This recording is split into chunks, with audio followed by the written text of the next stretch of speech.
اگر نہیں سوچا گیا تو شب برات کے جو معاملات طے ہونے ہیں خدا نہ خاصہ ہمارے لیے کچھ اور طے نہ ہو جائے. تو اللہ کی بارگاہ میں پہلے ہی عرض کر دینی ہے کہ الحمدللہ کیونکہ شب برات تو برکتوں والی رات ہے، رحمتوں والی رات ہے، عظمت والی رات ہے. اس بات کے ساتھ میں جو اللہ تبارک و تعالیٰ اپنے بندوں پر خصوصی کرم فرمانے والا ہے، لاکھوں لاکھوں گناہ گاروں کے اللہ تبارک و تعالیٰ اس رات میں تو بخشش فرمانے والا ہے، بخشش فرماتا ہے. اور یہ دعا اور یہ رات تو ایسی ہے کہ جس میں دعاؤں کی قبولیت کی گھڑی ہے، دعا قبول ہوتی ہے. یعنی دعا کیا ہے؟ اللہ کی بارگاہ میں عرض کی جاتی ہے کہ مولا یہی پریشانی یہی چیزیں سامنے مجھے لاحق ہے، تو وہ اللہ کی بارگاہ میں عرض کریں. ارشاد فرمایا وہ رات تو ایسی ہے کہ جس رات میں دعاؤں کی قبولیت کی گھڑی بھی ہوتی ہے. یعنی دعا اس رات کو قبول فرمایا. صرف اب اتنا ہو کہ مانگنے والا کوئی ہو. اللہ روزی تقسیم بھی اسی رات میں ہوتی ہے، دعا بھی اسی رات میں قبول ہو رہی ہے اور روزی بھی اسی رات میں تقسیم ہو رہی ہے. اس رات میں رزق میں برکت کے لیے جو دعا مانگی جائے قبول ہوتی ہے. شعب الایمان میں حدیث پاک ہے میرے آقا مولا حضرت مکی مدنی مصطفیٰ صلی اللہ علیہ وسلم نے فرمایا 15 شعبان کی رات، حضور فرماتے ہیں 15 شعبان کی رات یعنی شب برات کو ایک پکارنے والا پکارتا ہے، ایک ندا کرنے والا اس بات کی ندا کرتا ہے کہ ایک کوئی مغفرت مانگنے والا کہ اسے بخش دو. اللہ ایک کوئی مغفرت مانگنے والا کہ اسے بخش دوں، ایک کوئی مانگنے والا کہ اسے دیا جائے. بس بدکار اور مشرک کے علاوہ جو بندہ بھی حاجت طلب کرتا ہے اس کی حاجت اللہ تبارک و تعالیٰ پوری فرما دیتا ہے. کون سی رات ہے؟ شب برات کی رات. حضرت امام فخر الدین رازی رحمۃ اللہ علیہ یہ بہت بڑے بزرگ ہمارے گزرے ہیں. امام فخر الدین رازی رحمۃ اللہ علیہ نے تفسیر فرمائی ہے. تفسیر کبیر میں حضرت فرماتے ہیں کہ شب برات کی 5 خصوصیات. کتنی حضور؟ 5 خصوصیات. ویسے کوئی خصوصیات کم نہیں ہے، ابھی تو نے کتنی گنوا دی، لیکن جو 5 گنوا رہے ہیں وہ بہت امپورٹنٹ ہے، بہت اہم ہے کہ بندہ اس کو سمجھے اچھا یہ خصوصیات ہیں اب تم چیز کرنا ہی کرنا. ایسی 5 خصوصیات شب برات میں ہمیں بیان کی جا رہی ہے. اور یہ کیوں بیان کی جاتی ہے؟ اسی وجہ سے بیان کی جاتی ہے کہ ہم اپنے دل کی اپنے قلب کی اصلاح کر سکیں. یہ اسی وجہ سے بیان کی جاتی ہے کہ ہم اپنے اعمال ظاہرہ کو بھی درست کر سکیں اور اعمال ظاہرہ کے ذریعے اعمال باطنہ بھی ہمارے درست ہو جائے. اگر یہ درست نہ ہو، یہ درست سمت کی طرف نہ چل پڑے تو ہم دھوکے کی زندگی میں رہتے ہوئے، دھوکے کے راستے پر چلتے ہوئے ایک گہرے گڑھے میں گر سکتے ہیں. تو وہ پہلے ہی آنے والا آپ کو اس چیز کا بتا رہا ہے کہ فلاں جگہ پہ مت جانا. فلاں جگہ وہ گیا تھا ایک بندہ، جب وہ گیا تھا تو واپسی لوٹ کر نہیں آیا، اب تم بھی رک جاؤ، اسٹاپ پر جاؤ، یہیں پر رک جاؤ، راستہ بدل لو، راستہ اپنا چینج کر لو. کہیں ایسا نہ ہو کہ میرے بھائی تم بھی اسی راستے پہ چل پڑو اور جا کر گر جاؤ. وہ آپ کو بتا رہا ہے، وہ ہمیں بتا رہا ہے. حضرت امام فخر الدین رازی رحمۃ اللہ علیہ ایک مسلمان کو کتنی پیاری باتیں بتا رہے ہیں. فرماتے ہیں تو اس کی 5 خصوصیات ہیں. پہلی خصوصیت تو یہ ہے کہ اس رات ہر حکمت والا کام بانٹ دیا جاتا ہے. اس رات میں ہر حکمت والا کام بانٹ دیا جاتا ہے. مثلا آپ سنیے گا کون سے حکمت والے کام ہیں جس میں جو امپورٹنٹ میں نے آپ کو بات بتائی تھی. حکمت والے کاموں میں سب سے پہلا کام فرماتے ہیں کہ آئندہ سال کے کتنی روزی دی جائے گی، بندے کو کتنا رزق دیا جائے گا یہ بھی لکھ دیا جاتا ہے. فرمایا کون خوش نصیب حج کرے گا یہ بھی اس کے لیے اسی رات میں لکھ دیا جاتا ہے. ارشاد فرمایا کہ کون مرے گا وہ بھی اسی رات میں لکھ دیا جاتا ہے. کون زندہ رہے گا وہ بھی اسی رات میں لکھ دیا جاتا ہے. اور سب کچھ فرشتوں کا بتا کر اس کے نام پر اس کی ڈیوٹیاں لگا دی جاتی ہیں فرشتوں کو بتا کر. اللہ اکبر. یہ تو پہلا پوائنٹ تھا. حضرت امام فخر الدین رازی رحمۃ اللہ علیہ نے 5 پوائنٹ بیان کیے، اس میں پہلا ہی بیان کیا. اور دوسرا پوائنٹ کیا بیان کیا؟ ارشاد فرماتے ہیں اس رات میں عبادت کے خصوصی فضائل ہیں. ویسے تو عبادت کے فضائل ہیں لیکن شب برات کی رات میں تو خصوصی طور پر عبادت کے فضائل بیان کیے گئے. یعنی خوش نصیبی ہے ہماری. آپ کہتے ہیں ایک جگہ پہ ہم کام کر رہے ہیں وہاں پر ہمیں سیلری کچھ مل رہی ہے، اس کے علاوہ بونس بھی مل جائے. بلا تشبیہ بلا تمثیل عبادت بندہ کر رہا ہے لیکن یہ تو ایسی رات ہے کہ جس میں آپ کو ایکسٹرا مل رہا ہے. ایسے کیسے ہوتا ہے؟ لیکن اللہ تبارک و تعالیٰ کرتا فرماتا اللہ اکبر. مثلا آپ سن لیجیے اللہ پاک کے پیارے نبی رسول ہاشمی صلی اللہ علیہ وسلم نے فرمایا جب بندہ شب برات میں 100 رکعت نوافل پڑھے. ابھی سننے میں کیسا لگ رہا ہے کہ یار 100 رکعت نوافل، تو بھائی یہ رات میں تو اتنی بڑی ہے. اگر سارا سال سوتے ہیں تو ایک رات کی عبادت کرنے میں کیا حرج ہے؟ عبادت کی کس کی جا رہی ہے؟ اللہ کی عبادت کی جا رہی ہے. اچھا بعض یہاں پر بھی اس پوائنٹ پر بھی آ کر ذہنوں کو جو ہے گھمانے کی کوشش کرتے ہیں کہ یہ رات بھی بدعت ہے. یعنی کچھ بھی نہیں چھوڑا انہوں نے کرنے کو مسلمانوں کے لیے، اور جو کرتے ہیں مسلمان جس پر اس کو بھی اس کے ذہن کو ہمارے برائی بھی لے کر جاتے ہیں کہ یہ جو آپ کر رہے ہیں یہ بھی بدعت ہے، نہیں کرنی چاہیے اس رات میں. اللہ اکبر. تو یہ رات کسی جو بندہ 100 رکعات نوافل ادا کرے کس رات میں؟ شب برات. تو پھر کیا ہوگا؟ نبی کریم صلی اللہ علیہ وسلم نے ارشاد فرمایا اللہ پاک اس کے پاس 100 فرشتے بھیجتا ہے. کہیے سبحان اللہ. کوئی بندہ اس کے پاس نہ آئے لیکن اللہ کو فرشتے بھیج رہا ہے. 100 فرشتے بھیجتا ہے. ان میں سے 30 فرشتے اسے جنت کی بشارت دیتے ہیں، 30 فرشتے اسے جہنم سے آزادی کی خوشخبری سناتے ہیں، 10 فرشتے شیطان سے حفاظت کرتے ہیں. اور ارشاد فرمایا کہ 30 فرشتے جہنم سے آزادی کی خوشخبری سناتے ہیں، 30 فرشتے دنیاوی آفات سے بچاتے ہیں، 10 فرشتے شیطان سے حفاظت کرتے ہیں. تو 100 فرشتے تو اللہ نے بھیج دیے. پڑھی کتنی تھی؟ 100 رکعت. وہ بھی نہیں پتا کتنا انداز میں پڑھی ہوئی، وہ بھی نہیں پتا، وہ بھی نہیں. لیکن یہ رات ایسی ہے کہ اس میں تو انعامات مل رہے ہیں. 2 پوائنٹ آپ کے سامنے میں بیان کر چکا ہوں. امام فخر الدین رازی رحمۃ اللہ تعالی اس بارے میں تیسرا پوائنٹ بھی ارشاد فرماتے ہیں، وہ یہ ہے کہ نزول الرحمہ، اللہ کی رحمت نازل ہوتی ہے. اللہ کی رحمت تو نازل ہوتی ہے لیکن شب برات ایسی رات ہے کہ جس میں خصوصی رحمت نازل ہوتی ہے. اللہ اکبر. اپنے بندوں کے لیے خصوصی رحمتوں کا نزول ہوتا ہے. اور ارشاد فرمایا چوتھا پوائنٹ یہ ہے اس رات امت مسلمہ کی بخشش کر دی جاتی ہے اور انہیں جہنم سے آزادی دے دی جاتی ہے. اللہ اکبر. یعنی اللہ تبارک و تعالیٰ بانٹ رہا ہے اس رات میں، بانٹ رہا ہے. اب جو سن کر بھی غفلت میں گزار دے تو وہ پھر افسوس ہی، اس کا افسوس کا مقام ہے. بعض اوقات بندہ افسوس بھی نہیں کرتا کہ چھوڑو ہو گئی، گزر گئی رات ہے. یہ وہ رات نہیں ہے جس میں بندہ کم سمجھ رہا ہے. یہ امپورٹنٹ اور اہم رات ہے کہ جس میں اتنے سارے انعامات تو مل رہے ہیں. امام فخر الرازی نے الگ سے 5 پوائنٹ بیان کیے کہ یہ چیزیں تو خصوصی طور پر نازل ہوتی ہیں. اب مجھے بتائیں نا کہ 100 فرشتے اللہ تبارک و تعالیٰ ایک بندے کے پاس بھیج رہے ہیں.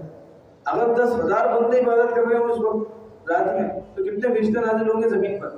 اور اگر پوری امت مسلمہ صلی اللہ امت مسلمہ جو ہے وہ عبادت میں لگی ہو تو آپ بتائیں کہ زمین کتنی تنگ ہو جائے گی فرشتوں سے. وہ جو کہا جاتا ہے فرشتوں کی فوج در فوج زمین پر نازل ہوگی، تو اسی وجہ سے نازل ہوگی.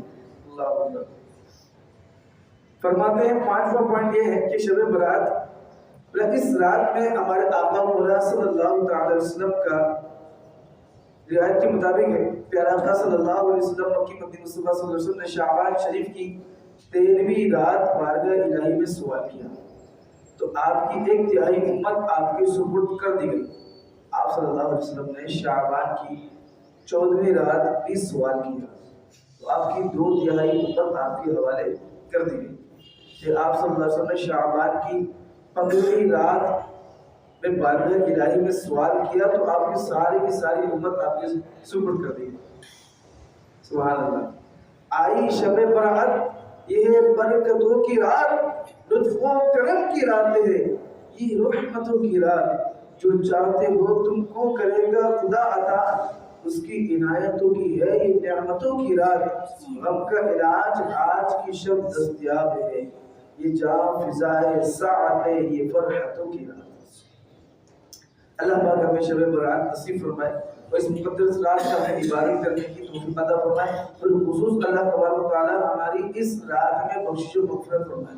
یہ یاد رکھیے گا کہ بخشش و مغفرت ہے لیکن اب کون بندہ بخشش و مغفرت کرواتا ہے کون نہیں کرواتا یہ بندے پر ڈیپینڈ کرتا ہے. یہ کہتے ہیں کہ بندے کو اختیارات دیے گئے ہیں بندے کو اچھی بری اختیارات دے کر بنایا گیا. کچھ کہتے ہیں کہ یار ہماری تقدیر میں ایسا تو ہم نے سے کر دیا.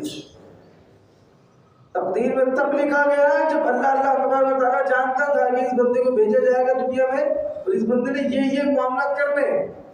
یہ بندہ خود سے یہ بندے کو معاملات کرنے اللہ نے پہلے سے جان کے اس کو لکھ دیا. ایسا نہیں کہ لکھ دیا تو بندے کو کرنا پڑے, ایسا بالکل بھی نہیں ہے. اب بندے کو اختیارات دیے ہیں, اختیارات کے بعد بندے کو یہ چیز واضح کر دی گئی ہے بندے پر کہ دو راستے ہیں. اب یہ راستہ جنت کا ہے, یہ راستہ دوزخ کا ہے. یہ سیدھا راستہ ہے, یہ آپ راستے کو گھما دے گا. تو اب تم نے کس راستے پہ جانا ہے بتا بھی دیا ہے, سمجھا بھی دیا ہے. اب تم جان بوجھ کے جس راستے پہ چلو تو وہ بندے کی مرضی ہے. اس وجہ سے اختیار دیا ہے کہ یہ رات مل گئی, یہ رات کی فضیلت بھی بتا دی گئی ہے. لیکن اب جو بندہ کرے گا تو ملے گا, نہیں کرے گا تو اللہ کی رحمت سے تو جب بھی اس کو دعا کرنی پڑے گی یا اللہ کرم فرما. میں نے آیت پڑھی تھی کہ ظہر الفساد فی البر والبحر بما کسبت ایدی الناس لیذیقہم بعض الذی عملوا لعلہم یرجعون. اب چونکہ گناہوں کی نحوست ایسی ہو گئی, یعنی گناہوں کا انبار ایسا لگ گیا ہے, نحوست ایسی ہو گئی ہے کہ جس کی بنا پر چاہے وہ رزق میں برکت ہو, چاہے وہ عمل میں برکت ہو, چاہے وہ عمر میں برکت ہو. یہ تین چار چیزیں ایسی ہیں جس سے کبھی کبھی ہوتی ہے, لازمی طور پر ہوتی ہے. بندے کی عمر میں بھی کبھی گناہوں کی وجہ سے بعض اوقات ہو جاتی ہے, اور رزق میں کبھی کہ بندہ اگر اپنے گھر کے معاملات سوچنا شروع کر دے اس کو پتہ چل جائے گا کہ آخر رزق میں کبھی ہو کیوں رہی, سبب جاننا اگر شروع کر دے. بہت ساری ایسی چیزیں جو رزق میں تنگی کا سبب بنتی, بہت ساری ایسی چیزیں. ایک پوائنٹ آپ کے سامنے بیان کر کے بل اللہ کے وقت شاہ فرمایا, خشکی اور تری میں فساد ظاہر ہو گیا ان کی برائیوں کی وجہ سے جو لوگوں کے ہاتھوں نے کمائی, تاکہ اللہ ان کے بعض کاموں کا مزہ چکائے تاکہ وہ باز آ جائے. فساد کا معنی کیا ہے؟ اب جو فساد کا لفظ استعمال کیا خروج شیء عن الاعتدال, یعنی بندہ جو ہے وہ اعتدال سے نکل جائے, معتدل ہو, معتدل سمجھتے درمیانی کیفیت جو ہوتی ہے اس سے وہ نکل جائے. اب اس سے وہ نکل جائے گا تو کیسے ہو جائے گا؟ تو فساد میں آ جائے گا. دوسرے لفظوں میں یہ کہہ دیجئے کہ فساد عدم توازن کا نام ہے, یعنی توازن خراب ہو جائے. اب مثال سے سادہ سی سمجھ لیجئے کہ مثال کے طور پر نارمل بارش ہوتی ہے, نارمل بارش ہوتی ہے تو کچھ بھی نہیں ہوتا نا اتنا کچھ. جب وہی بارش میں بارش شدت اختیار کر جاتی ہے تو کتنی تباہی ہو جاتی ہے. ایسے ہی جب بندہ نارمل کیفیت سے آگے پیچھے ہو جائے تو سمجھو فساد کی طرف چلا جاتا ہے, اور وہ پھر کس کی طرف لوٹ جاتا ہے؟ پھر بندہ گناہوں کی طرف لوٹ جاتا ہے. اللہ تبارک و تعالیٰ نے فرمایا کہ خشکی اور تری میں فساد ظاہر ہو گیا, بارش کا بھی ہو گیا, فصلیں بھی برباد ہو جاتی ہے, مہنگائی وغیرہ بھی بڑھ جاتی ہے, کیونکہ فصلیں خراب ہوتی ہیں تو ظاہر سی بات ہے لوگ مہنگائی شروع کر دیتے ہیں, کرنا شروع کر دیتے ہیں. ان کو پتہ چل گیا ہے کہ بارش ہو گئی ہے, اب جو چیزیں اسٹاک ہیں اس اسٹاک میں ریٹ کو بڑھا کر ہم جو ہے زیادہ کما سکتے ہیں. جو زیادہ لوگ کما رہے ہیں لیکن جو سامنے والے ہیں پیس پور ہیں. اللہ تعالیٰ کو ہم سب لوگ نہیں سمجھ رہے. بخاری مسلم میں حدیث پاک ہے, نبی کریم صلی اللہ علیہ وسلم فرماتے ہیں, حضرت ابو قتادہ رضی اللہ تعالیٰ عنہ سے فرماتے ہیں ایک مرتبہ ہم رسول ذیشان مکی مدنی مصطفیٰ صلی اللہ علیہ وسلم کی خدمت میں حاضر تھے کہ اتنے میں ایک جنازہ گزرا. جب جنازہ گزرا تو آپ صلی اللہ علیہ وسلم نے ارشاد فرمایا مستریحا او مستریحا من, مستریحا او مستراحا من, ارشاد فرمایا یا تو یہ راحت پا گیا یا اس سے راحت مل گئی. جنازہ گزرا ہے, حضور فرما رہے ہیں یا تو یہ جو گزرا ہے یا تو یہ راحت پا گیا یا اس سے راحت مل گئی جنازے سے. اللہ اکبر. تو صحابہ کرام نے عرض کی یا رسول اللہ صلی اللہ علیہ وسلم بل مستریح و مستراح من, یہ اس کا راحت پانا ہے, اس سے راحت سے ملنا کا کیا مطلب ہے؟ ہمیں پتہ نہیں چلا. حضور نے فرمایا کہ العبد المؤمن من یستریح من نصب الدنیا. حضور فرمانے لگے بندہ مومن جب انتقال کرتا ہے تو دنیا کی مشکلات سے آرام پا لیتا ہے.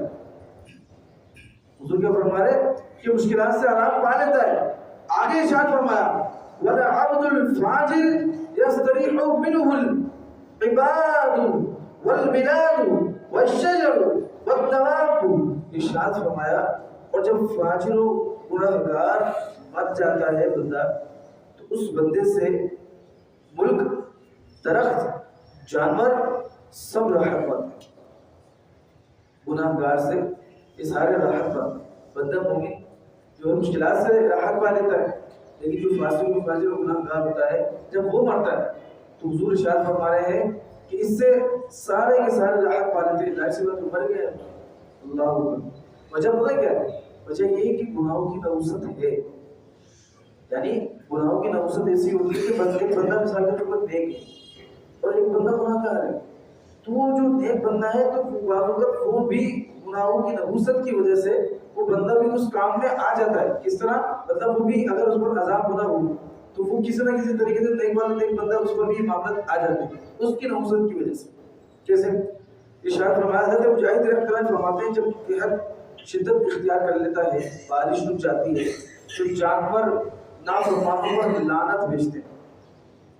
بارش رک جاتی ہے یعنی جو سارے معاملات ہوتے ہیں نا گناہوں کی نحوست کی وجہ سے، تو جانور جو ہے گناہگار پر نافرمانوں پر لعنت بھیجتے ہیں اور کہتے ہیں یہ قحط ساری انسان کے گناہوں کی وجہ سے ہوئی، یہ جانور لعنت بھیجتے ہیں۔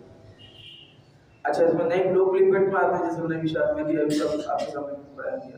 مسلمانوں کی پیاری امی جان حضرت عائشہ صدیقہ رضی اللہ تعالیٰ عنہ سے کیا فرماتی ہے؟ فرماتی ہے کہ رسول اتشار صلی اللہ تعالیٰ علیہ وسلم کا فرمان حضور فرماتے ہیں اذا ظہر السوء فی الارض انزل اللہ تعالیٰ بأسہ بأہل الارض۔ ارشاد فرمایا جب زمین میں برائی پھیل جاتی ہے تو اللہ پاک اس کو وبال اہل زمین پر اتارتا ہے۔ جب برائی پھیل جاتی ہے اس کو وبال اہل زمین پر اتارتا ہے، حضور کا فرمان ہے۔ حضرت ام سلمہ رضی اللہ عنہ فرمانے لگی کہ میں نے عرض کیا یا رسول اللہ صلی اللہ علیہ وسلم وَإِنْ كَانَ فِيهِمْ صَالِحُونَ، چاہے اس قوم میں نیک لوگ بھی ہوں، آقا چاہے اس قوم میں نیک لوگ بھی ہوں۔ ارشاد فرمایا نعم وَإِنْ كَانَ فِيهِمْ صَالِحُونَ يُصِيبُهُم مَّا أَصَابَ النَّاسَ ثُمَّ يَرْجِعُونَ إِلَىٰ رَحْمَةِ اللَّهِ۔ حضور ارشاد فرمانے لگے ہاں نیک لوگ بھی برائی کے وبال کے لپیٹ میں آتے ہیں، مثلا گناہوں کے سبب سیلاب آیا، نیک بھی اس سیلاب میں مبتلا ہو جائے گا، قحط پڑا تو نیک لوگوں پر بھی قحط پڑ جائے گا، مبتلا ہو جاتے ہیں اس معاملے میں، تو نیک لوگ بھی گناہوں کی نحوست کی وجہ سے لپیٹ میں آ جاتے ہیں، اور گناہ کر رہا ہے نافرمان اس میں نیک لوگ بھی لپیٹ میں آ جاتے ہیں، وہ سارے اس کی وجہ سے لوگ پریشان ہو جاتے ہیں۔ اللہ تبارک و تعالیٰ ہم سب کو نیکیاں کرنے کی توفیق عطا فرمائے۔ آپ یوں سمجھ لیجئے کہ ہم ناز کے بالوں میں اتنا کرم ہے اللہ تبارک و تعالیٰ کا، الحمدللہ الحمدللہ، پیارا آقا صلی اللہ تعالیٰ علیہ وسلم کے صدقے میں آپ کی امت کو رسوا نہیں کیا گیا، آپ کی امت کو رسوا نہیں کیا گیا۔ اگر آپ اس چیز کو سمجھے تو سابقہ امتوں کے گناہ کی وجہ سے ہاتھ کے ہاتھ میں سزا ملتی تھی، یعنی اس طرح ملتا تھا ہمیں بتا کہ ایک بندہ گناہ کر دیا، گناہ کرنے کے بعد اس کے چہرہ بندر جیسا ہو گیا، وجود روایت ایک بندے نے گناہ کیا تو گناہ کرنے کے بعد اس کے دروازے میں لکھ دیا جاتا ہے، گناہ کر دیا تو اس کے دل پلٹ دیے گئے، الٹ دیے گئے۔ اللہ اکبر۔ تو ہمارا کتنا کرم بھائی، ان کے گناہ کرنے کی وجہ سے ان کو زمین میں دھسا دیا جاتا تھا، ان کے چہرے بگڑ جاتے تھے، یہ سب کیوں نہیں ہو رہا؟ ارشاد فرمایا محبوب جب تک آپ ان میں تشریف فرمائیں، اللہ اکبر، اللہ حضور علیہ السلام کا صدقہ ہے نا، تو ہمیں حضور علیہ السلام کی بھی باتیں بھی ماننی چاہیے اور اللہ کی پناہ مانگنی چاہیے کہ کسی عبرت ناک گناہ کی سزائیں اللہ تبارک و تعالیٰ ہمیں ان رسوا کر دینے والی سزاؤں سے محفوظ کرے۔ مفتی احمد یار نعیم رحمۃ اللہ علیہ ارشاد فرماتے ہیں دل بگڑنے کی 3 نشانیاں ہیں۔ دل بگڑنے کی کتنی نشانیاں ہیں؟ 3 نشانیاں ہیں کہ اطاعت میں لذت نہ پانا، اطاعت میں لذت۔ دیکھیں ایک بندہ جب 5 وقت کی نماز پڑھتا ہے تو اللہ کی اطاعت میں اس وقت کیونکہ نماز ہے تو پڑھ رہا ہے، باقی میں صلاۃ ہے جو نماز قائم کرنے کو حکم ہے، یہ بندہ مان رہا ہے نا، لیکن اس میں لذت بھی نہیں مل رہی۔ ایک ہوتا ہے بندہ صرف آتا ہے، آ کر رکوع سجدے کر کے چلا جاتا ہے، ایک وہ ہوتا ہے بندہ کہ آتا ہے اور جب نماز پڑھنا شروع کرتا ہے تو وہ ایک الگ ہی انداز میں پڑھنا ہوتا ہے، اس کی ایک الگ ہی کیفیت بن رہی ہوتی ہے معلوم۔ تو کیا فرماتے ہیں کہ اطاعت میں لذت کا نہ ہونا، نمبر 2 گناہ سے خوف نہ کرنا کہ اب تو بندہ دلیر ہو گیا اب خوف نہیں کر رہا، نمبر 3 کسی کی موت سے عبرت نہ پکڑنا۔ آپ اس چیز کو سمجھ رہے ہیں جنازوں میں ہنسی مذاق نہیں ہو رہے کہ قبرستان میں پہنچ کے ہنسی مذاق نہیں ہو رہے، بالکل ہو رہے ہوتے، تو جنازے سے عبرت نہ پکڑنا یہ دل کے بگڑ ہونے کی نشانی ہے، بگڑنے کی نشانی ہے۔ ان تینوں نشانیوں کو سامنے رکھ کر ہم اپنے دل کی حالت پر ذرا غور کریں تو ہمیں محسوس ہوگا کہ یار تینوں میں سے کوئی تو نشانی اپنے ہوگی، کیا تینوں تو نہیں اندر؟ ایک تو بندہ وہ غور کرے کہ یار تینوں میں شاید کوئی تو ہو، لیکن کیا تینوں نشانی خدا نہ خاصا تینوں تو دل میں ہمارے نہیں؟ کیا ہمیں نماز میں سہارا ہے؟ کیا ہم گناہوں سے خوف کرتے ہیں؟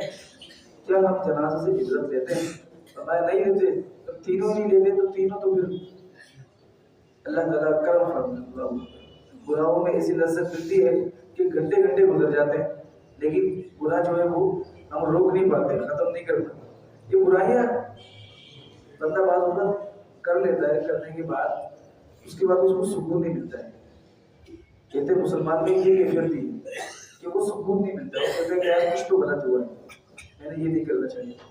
جیسے کچھ ہوتے ہیں جن کی نمازوں کی عادت ہوتی ہے تو جب وہ نماز نہیں پڑھ پاتے کوئی سی تو وہ ایک بے چینی لائق ضرور ہوتی ہے کہ یار میری کچھ چیز کمی رہ گئی ہے, مجھے نیند نہیں آ رہی ہے, کیا وجہ ہے؟ تو جب بندہ غور کرتا ہے تو اس کو پتہ چلتا ہے ہاں یار تم نے فطر نہیں پڑھی, ہاں یار وہ تم نے عشاء نہیں پڑھی ہے, ہاں وہ تم نے مغرب میں اتنا یہ کرنا بھول گئے تھے, تم کو کام کرنا بھول گئے تھے. جب وہ بستر پر لیٹتا ہے تو اس وقت اتنا کام اس پر ہوتا ہے کہ وہ بستر سے لیٹے لیٹے اٹھ جاتا ہے. ہم نے ایسے بندے بھی دیکھے ہیں کہ جو بڑی سخت سردیوں کی رات میں بندہ جب کمر میں گھس جائے کسی کی کیفیت ہوتی اس میں بھی اس بندے کو یاد آ رہا ہے یار کچھ تو ہے, تو سوچے بھائی نماز کا یہ پوائنٹ رہ گیا تھا میرا, تو بندہ کھڑا ہوا ہے ٹھنڈے پانی سے وضو کیا اسے نماز پڑھی.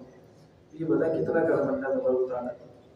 لیکن ہم اگر سوچیں شب برات آنے والی آپ کی بارگاہ میں تو میں یہی عرض کروں گا جو جتنے بھی ہم یہاں بیٹھے ہیں اس چیز کو سمجھ جائیں, کوشش کریں کہ سب سے پہلے تو اپنے دل کو سیدھا کریں. کیونکہ دل ایسا ہے کہ دل ابھی تو پورے ظاہری جسم ہے نا, بندہ بیٹی آ رہی اس کے کپڑے اچھے نہیں لگ رہے, یہ بندہ ظاہری طور پر اچھے نہیں لگ رہا, اس کا چہرہ اچھا نہیں لگ رہا, یہ نہیں لگ رہا, فرق نہیں لگ رہا. لیکن آپ کو صحیح بتاؤ کہ دل ایسا ہے کہ جس پر اللہ کی رحمت نازل ہوتی ہے, اللہ کی نظر رحمت ہوتی ہے. اللہ تبارک و تعالیٰ نہ قلوب کی طرف نظر, اللہ تعالیٰ اجسام کی طرف نظر فرماتا ہے, نہ اجسام کی طرف نظر فرماتا ہے, بلکہ قلوب کی طرف نظر فرماتا ہے. کہ حضور کی حدیث مبارک ہے اللہ تو یعنی مرکز ہے, دل مرکز ہے. اب وہ مرکز ہی اگر صحیح نہیں ہوگا تو اعضاء کیسے صحیح ہے؟ اب اسی مرکز میں بغض بھی لیے ہوئے ہیں, اسی مرکز میں نہ حسد بھی لیا ہوا ہے, اسی مرکز میں نہ کینہ بھی لیا ہوا ہے. یار زندگی گزر کیسے رہی ہے مجھے تو سمجھ نہیں آ رہا. یعنی اتنی بھاری بھاری چیزیں دل میں رکھ کر بندہ زندگی گزار کیسے رہا ہے؟ وہ فلاں بندے نے اتنا کام کر لیا تو کیوں کر لیا؟ تو بھائی تمہیں کیا مسئلہ ہے؟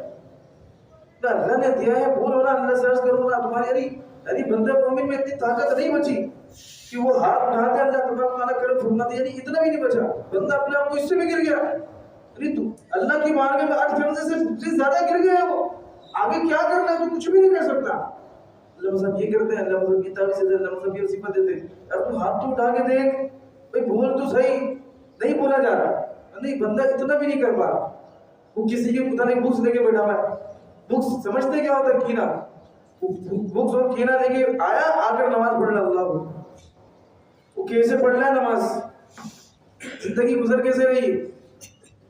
یہ اس نے میرے ساتھ اچھا نہیں کیا, بھائی اچھا نہیں کیا تو تم معاف کر دو. حضور کی حدیث نہیں پڑھی, معاف کر کے تو دیکھو نا کبھی کتنا ہلکا فیل ہوگا.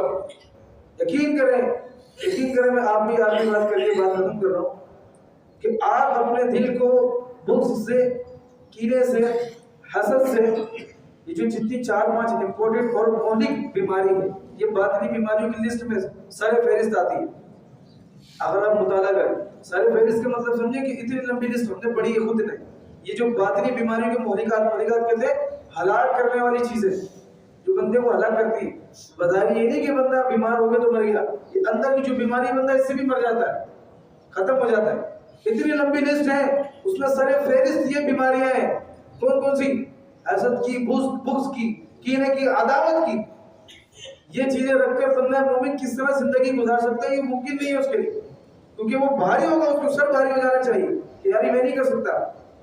آج سے جو کچھ بھی سب کو میں نے معاف کیا, اس کے بعد آ کر نماز پڑھنا شروع کرے, اس کے بعد آ کر اللہ کی بارگاہ میں دعا کرے, پھر دیکھیں انشاءاللہ اللہ کا کتنا کرم ہوتا ہے. تو شب برات آنے والی ہے, اس رات کے آنے سے پہلے سچے دل سے لوگوں کو معاف بھی کر دیں, معافی بھی مانگ لیں.